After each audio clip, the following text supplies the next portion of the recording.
get to? I've seen it on other. I've seen it on other interviews with you. But repeat again how you got to Hollywood, because doesn't it involve Peter Fonda? Yeah, it does. That was the punchline, but that's okay. No, I decided when I was at Temple University, I had a radio show, and we did radio dramas, and I was always the announcer, the White Shadow, and I loved it. And we did TV productions, and I just kind of got hooked on it. And I did a few plays locally in Philadelphia, theater things, and there was a movie being made at Temple University. They filmed a bit of a movie called Sweet Love Bitter, and it was about the saxophone player. What's his name now? Anyway, Dick Gregory starred. What? Oh, Miles Davis. Charlie Bird, if it was Dick Gregory playing the part. Dick Gregory played Charlie Bird Parker. Yeah, I had a small part, and he and I became friends. And he and Don Murray from Knots Landing were the stars of the movie, and they kind of a Santa Barbara resident, Don Murray. They encouraged me to go out to Hollywood. Long story short, I was at a party in Philadelphia before I left in July of '65, and a friend of mine said, "Sam, if you're going out to Hollywood, you don't know anybody." I said, "No, I don't, but I'm just going to kind of wing it. I have the name of an agent." He gave me Peter Fonda's number because he had roomed with Peter at Westminster School in Connecticut. I called Peter Fonda the week that I got there. After 2 days, he said, "Yeah, man, come on over." I went over to his house on Coldwater Canyon, and it was surrealistic. I drive up the driveway. There are motorcycles in the driveway, 2 Harleys. One is Peter's, the other is Dennis Hopper's, thus the evolution. And that was, we all worked on writing. Easy Rider. Yeah. Is this before or after Easy Rider?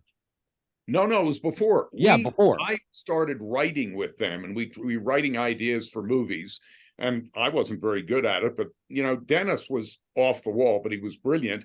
And one day up at the pool, he said, "I got it, man. We're going to do the definitive motorcycle picture, but we're doing it on bikes instead of horses." That was the beginning. Peter asked me if I could contribute $30,000, which I tried to borrow from my father to invest in a motorcycle movie. No, thanks, goodbye. But if I had been able to invest that $30,000, I was going to be 1/3 owner in the project. Really? Bert Schneider got my $30,000 worth, and I was going to play the Jack Nicholson part. Go figure. Really? But it never evolved. But Peter and I remained very good friends. I was very close to he and his wife, and I fished with him up in Montana a lot, and he opened all the doors. The first day I went, and speaking of the Doors, we went to see the Doors, but he introduced me to 3 guys who were playing up at his swimming pool one afternoon whenever he said, "Oh, this is Sam Chu, who likes to sing too. I'd like you to meet David Crosby, Roger McGuinn, and Stephen Stills." Wow. Thank you very much. They were then the Birds. I mean, I was there in 1965. I was the next door neighbor of Jay Sebring and Sharon Tate. Get out of here. I never knew that. I'm not kidding you, on Easton Drive in Beverly Hills. Did you kill them? I could have been murdered. Hands are clean. No, seriously, you lived up there near them? I did. I lived on Easton Drive right off Benedict Canyon. And then my house looked right over Terry Melcher's house, his mother, Doris Day. Yeah, sure. He used to ask me to look out for his house around the swimming pool when he was away in case anybody would try to break in. Oh my God. Guess who broke in? No, it was surrealistic. And so I'm actually, let me interrupt 1 second, Sam, because I was going to ask you if there was any connect. I'm reading this crazy book about Manson now called Chaos. And I was going to ask you if you ever ran into Terry Melcher. I knew Terry very well. Really? And Fredrickson lived around the corner from me. I mean, it was extraordinary. I didn't know anybody when I went out there, and I met one through Peter Fonda. I met everybody. Wow. I mean, it was unbelievable. And so how did the contract at Fox happen? I met a woman named Pamela Danova, who was the head of one of the heads of casting at Fox. And I had an agent named Hal Gefsky, who handled Richard Beamer, was her main client. Oh, yeah, sure. West Side Story. Yeah. And he sent me up to audition for this talent program. They wanted to bring back the contract system, which was sort of obliviated, 20 or 30 years before. But they started a talent program. I met with Jack Bauer, the head of casting. I met Dick Zanuck and Daryl Zanuck. Mr. Zanuck had a cigar. He was sitting behind his desk. He said, "What's with the name?" He said, "You don't look Chinese." I said, "Well, I'm not." He said, "You got to change the name."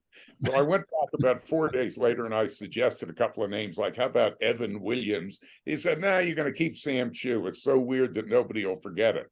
So I auditioned and they put me under contract with Tom Selleck, Lyle Wagner, Sam Elliott, and Jim Brolin. Wow. These guys were so handsome and they all became stars. And I wasn't a star, but I did work a lot. We had classes every day. We had people like George Cukor come in and direct us. Really? Gene Kelly came over and taught us how to dance. And they paid us $300 a week. And they used us. My first TV show that I ever did was an episode of Peyton Place with Ryan O'Neal, Chris Conley, and Mia Farrow. Yeah. And it was unbelievable.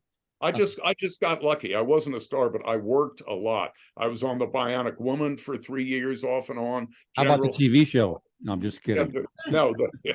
Anyway, it was wonderful. I also did a lot of voiceover work, as Tim knows. That was my bread and butter a lot of times. What was your best voiceover? What was your, like? Well, I when I say best, I mean the one that I got most notoriety for was that I was the original narrator of the Shark Week series on the Discovery Channel. When that first came up, I was the narrator. It was a new concept, and the shark is the most predatory creature. And I narrated all that stuff. I narrated a lot of books on tape, a lot of Discovery Channel, National Geographic stuff. And I was at an interview one day, and sitting right next to me, I look over, I went, "Oh my God, that's James Earl Jones." And it was James. He's the voice of God. Yeah, sure. He was the voice of Verizon, and I became the voice of "Welcome to AT&T." I was the voice of AT&T and a lot of stuff. And you got residuals, as Tim knows. Yeah, so I remember those things. Money, you go in, you don't have to learn the lines. You say the stuff, you go home, and you make money. Yeah, the funniest thing, you're the first guy, Sam, I've met from the old days of doing voiceovers who never smoked. Because all those guys, Ernie Anderson and all those guys, just pounded They did constantly. I did smoke, but I didn't smoke. Oh, you did smoke? Yeah. Oh, yeah, but not a lot. But Ernie Anderson, I worked with Ernie, and Ernie Anderson used to smoke in the studio. And I also did a commercial. I did something with Gary Owens, and I couldn't believe it. I went in and Gary Owens, and we went into the studio, and Gary actually did. "And this is the Gary Owens Show." And I said, "Gary, why do you do that?" He said, "So I can hear myself talk." I mean, he used to do that for real. I think that's sort of how he talked. Like, if you would say, like, he came in and did some voiceovers for Son of the Beach. Yeah. Like, "Hey, Gary, nice to meet you." "Nice to meet you." It was always like voiceover. And I worked with Don LaFontaine. I remember him. Don LaFontaine. He might have done the Rattlers thing, but Don LaFontaine was the king of trailers. Yeah, I love that. I got to say, Sam, you were in 2 movies. I would say Rattlers is as bad a movie as was ever made. But here's one. You're in a really underrated comedy that people should go back and look at if they haven't seen it. I know what you're going to say. Serial. Yeah. With Martin Mull and Sarah. And Sam has a scene in there. It's just a killer scene as the guy who marries them. Yeah. But it's one of those movies that people need to go back and watch. It's a really funny, clever 80s movie. I just went back and watched The In-Laws. Yeah. It's so good. Some of these 80s movies need to be watched again and appreciated for the comedy. It was. Sadly, unfortunately, and it was directed by Bill Persky and Denoff, one of the great directors. And I had a big part. I mean, and I was there with Martin Mull, Tuesday Weld, Nita Talbot, Sally Kellerman, Christopher Lee, Tommy Smothers married us. But it's all about est and hot tubbing and white swapping. Really funny. It still really hold up. But it came out too close to Bob Carroll, Ted, and Alice. It was in a similar vein, It's a more clever movie. It was a very funny movie. Okay, we got to take our first break. I'm talking to Sam Chu Jr. We're going to talk to somebody else too in the second half of this. He's an old friend and actor, great career, great life. And I'll just plug Sam. You're writing a story, right? You said. You're working on your memoir. Yeah. I'll just plug the show I worked on, Sprung, which is on Amazon Freevee. It's a great show, and we're going to take our first break. We'll be right back. You're listening to It's Radio with TV's Tim Stack.